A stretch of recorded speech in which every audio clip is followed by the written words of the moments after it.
A health board has admitted the water system at Scotland's largest hospital probably was linked to some infections suffered by its patients. Concerns were raised at the Queen Elizabeth University Hospital in the wake of deaths linked to infections, but NHS Greater Glasgow and Clyde previously denied a connection to the hospital environment. Fraser Nicholl reports.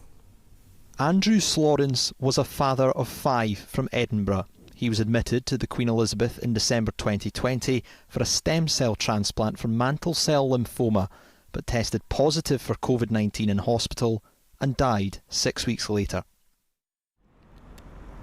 His wife later found out he'd also been treated for another infection and always believed there was more to her husband's death, joining other families to demand answers.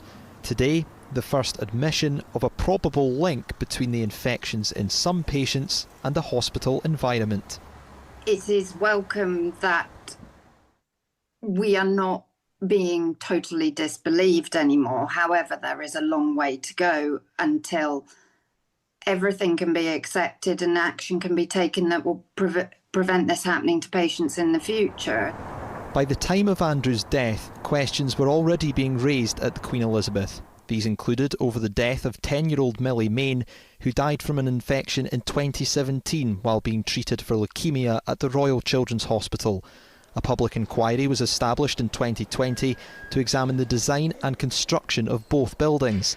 Now, in its closing submissions, NHS Greater Glasgow and Clyde said it accepts that infections in some patients between 2016 and 2018 were probably caused by the hospital environment and in particular the water system. The latest change of position by the health board is on one level shocking but not surprising because it's endemic of what they have done throughout this entire process, changing their position, being slippery. But in reality, my position, and I think the position of my clients, is that it is too little, too late. A separate criminal investigation was launched by Police Scotland in 2021 into a number of deaths at the campus, including Millie, 2 other children and 73-year-old Gail Armstrong. If this happened in a private setting, I believe there would be criminal proceedings, and because it's happened in a health service, I don't think it should be taken lightly. People lost their lives, children were impacted, families were lied to, staff were bullied, and I think it's a criminal act that has to be fully investigated. The Scottish Government says it established the public inquiry so that families could get answers and that lessons could be learned, with final oral hearings to begin on Tuesday. NHS Greater Glasgow and Clyde says it remains fully committed to supporting the inquiry in its investigations. Fraser Nicholl, STV News.